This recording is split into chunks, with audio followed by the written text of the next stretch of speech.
कहाँ घुसा चला आ रहा है गरीब? निकल जा यहाँ से। मैं प्रधानमंत्री की जगह आज लाल किले पर भाषण देना चाहता हूँ सर। बेटा ये लाल किला है, तेरे बाप का घर नहीं है। निकालो इस भिखारी को बाहर तक। पीएम के आने का टाइम होने ही वाला है। ये बात 26 जनवरी 2026 की है। पूरे देश में गणतंत्र दिवस की तैयारियां जोरों पर थीं।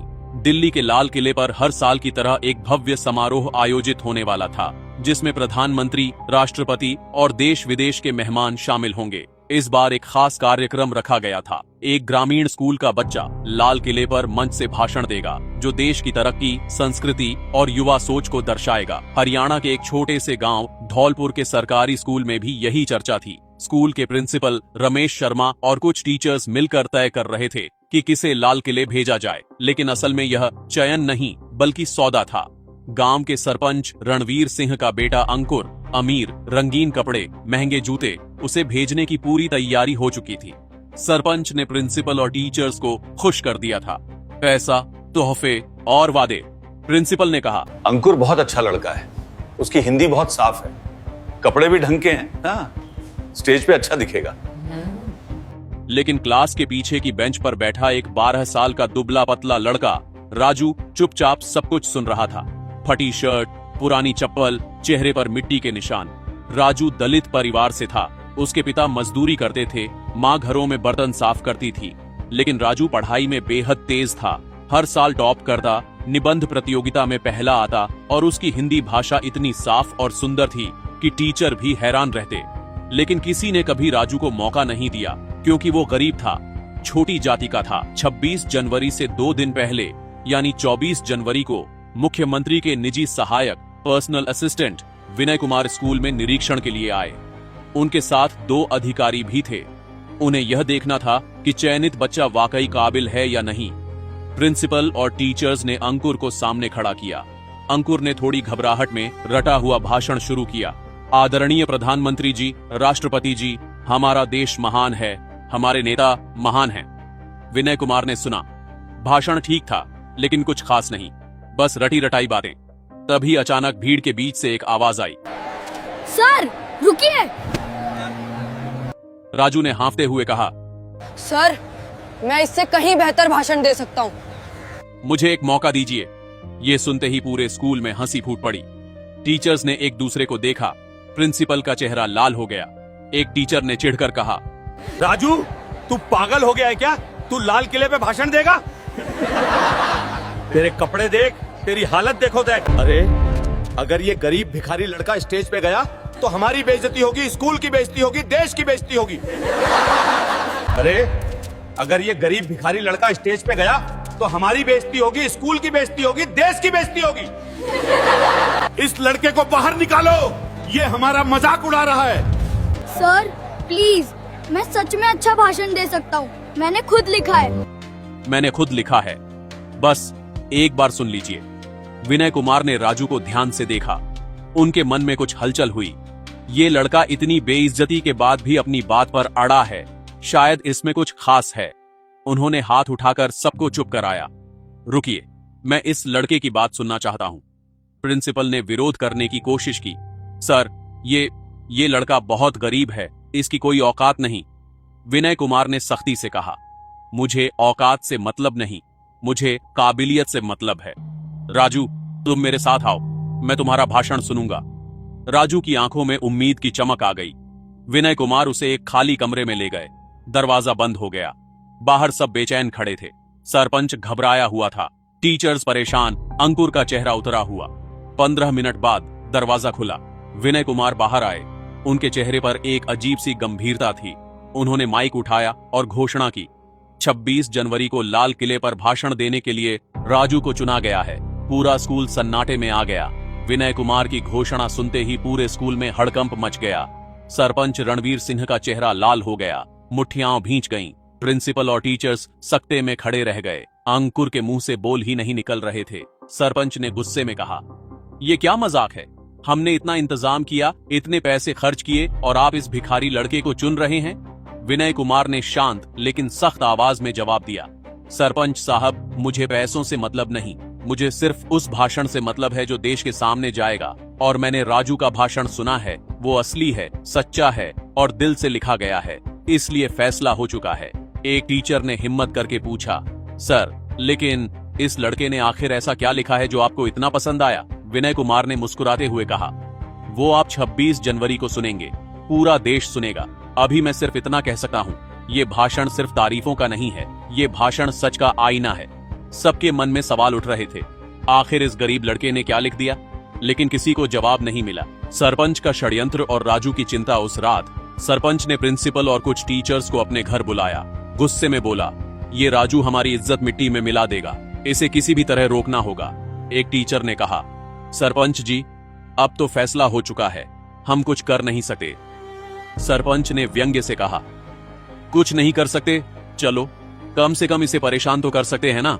स्कूल में इसका मजाक उड़ाओ, बाकी बच्चों को कहो इससे बात मत करो, इसका आत्मविश्वास तोड़ दो। अगर ये डर कर खुद पीछे हट गया तो फिर अंकुर को मौका मिल जाएगा। अगले 2 दिन राजू के लिए बहुत मुश्किल थे। स्कूल में बाकी बच्चे उससे दूर रहने लगे, कुछ उसका मजाक उड़ाते, अरे भिखारी, लाल किले पर क्या बोलेगा, भीख दे दो, तेरे कपड़े देखकर लोग हंसेंगे, पीएम भी हंसेंगे। कुछ टीचर्स भी उसे नजरअंदाज करने लगे, लेकिन राजू ने हार नहीं मानी। रात को अपने छोटे से घर में मिट्टी के तेल की लालटेन की रोशनी में वह अपना भाषण बार बार पढ़ता, अभ्यास करता। उसकी मां ने एक दिन पूछा, बेटा तू इतना परेशान क्यों दिख रहा है? राजू ने कहा, अम्मा, लोग कह रहे हैं कि मैं गरीब हूँ, छोटी जाति का हूँ, इसलिए मुझे मौका नहीं मिलना चाहिए। लेकिन अम्मा, मैं सिर्फ अपनी बात कहना चाहता हूँ, सच कहना चाहता हूँ। माँ ने उसके सिर पर हाथ फेरा, बेटा जो सच बोलता है उसे हमेशा मुश्किलें आती हैं, लेकिन अंत में सच ही जीतता है। तू डर मत, तू हमारे जैसे लाखों गरीबों की आवाज है। राजू की आंखों में नया जोश भर गया। 26 जनवरी की सुबह दिल्ली की यात्रा। 26 जनवरी की सुबह राजू को एक सरकारी गाड़ी में बिठाकर दिल्ली ले जाया गया। साथ में प्रिंसिपल और एक टीचर भी थे। दोनों चुपचाप बैठे थे, लेकिन मन ही मन परेशान। जब गाड़ी लाल किले के पास पहुंची तो राजू की सांसें तेज हो गईं। इतनी बड़ी भीड़, इतनी सुरक्षा, इतने कैमरे। उसने सोचा, यहाँ पूरे देश के सामने बोलना है, डरना नहीं है। उसे ग्रीन रूम में ले जाया गया। वहाँ कुछ अधिकारी और आयोजक थे। एक आयोजक ने उसे ऊपर से नीचे तक देखा। तुम्हारे पास कोई अच्छे कपड़े नहीं है क्या? ये फटी शर्ट पहनकर स्टेज पर जाओगे? राजू ने शांति से कहा, सर मेरे पास यही है, लेकिन मेरे शब्द साफ हैं, मेरे विचार साफ हैं, कपड़ों से ज्यादा ये मायने रखता है। आयोजक चुप हो गया। मंच पर राष्ट्रपति, प्रधानमंत्री और हजारों लोग दोपहर के समय लाल किले के मुख्य मंच पर राष्ट्रपति, प्रधानमंत्री, मंत्री, सेना के अधिकारी और हजारों लोग बैठे थे। टीवी पर लाइव प्रसारण हो रहा था, करोड़ों लोग देख रहे थे। आयोजक ने घोषणा की, अब मंच पर आ रहे हैं हरियाणा के धौलपुर गांव से सरकारी स्कूल के छात्र राजू। तालियां बजीं। राजू धीरे धीरे मंच पर चढ़ा। कैमरे उसकी तरफ घूम गए। उसके फटे कपड़े, गहरा रंग, दुबला शरीर, सबने देखा। कुछ लोगों ने आपस में फुसफुसाया, ये लड़का कौन है, कितना गरीब लग रहा है। लेकिन राजू ने माइक के सामने खड़े होकर एक गहरी सांस ली। उसने प्रधानमंत्री की तरफ देखा, फिर राष्ट्रपति की तरफ, फिर पूरी भीड़ की तरफ, और फिर धीरे धीरे साफ आवाज में बोलना शुरू किया। आदरणीय राष्ट्रपति जी, आदरणीय प्रधानमंत्री जी, मंच पर उपस्थित सभी गणमान्य अतिथि और मेरे प्यारे देशवासियों, जय हिंद। पूरा लाल किला खामोश हो गया। सबकी निगाहें राजू पर टिकी थीं। अब असली भाषण शुरू होने वाला था, वो भाषण जो पूरे देश को हिला देगा। राजू ने एक पल रुककर पूरे लाल किले को देखा। लाखों तिरंगे झंडे, हजारों लोग, कैमरे और सामने बैठे देश के सबसे बड़े नेता। उसकी आवाज में अब कोई डर नहीं था, बस सच्चाई थी। राजू ने अपना भाषण जारी रखा। आज 26 जनवरी है, हमारा गणतंत्र दिवस। आज का दिन हमें याद दिलाता है कि हमारा देश दुनिया का सबसे बड़ा लोकतंत्र है। आज हम अपने संविधान को सलाम करते हैं, जिसने हर नागरिक को बराबरी, स्वतंत्रता और सम्मान का अधिकार दिया। हमारा देश महान है। यहाँ की संस्कृति हजारों साल पुरानी है। यहाँ की मिट्टी ने महात्मा गांधी, भगत सिंह, सुभाष चंद्र बोस, डॉक्टर भीमराव अंबेडकर जैसे महान नेता दिए।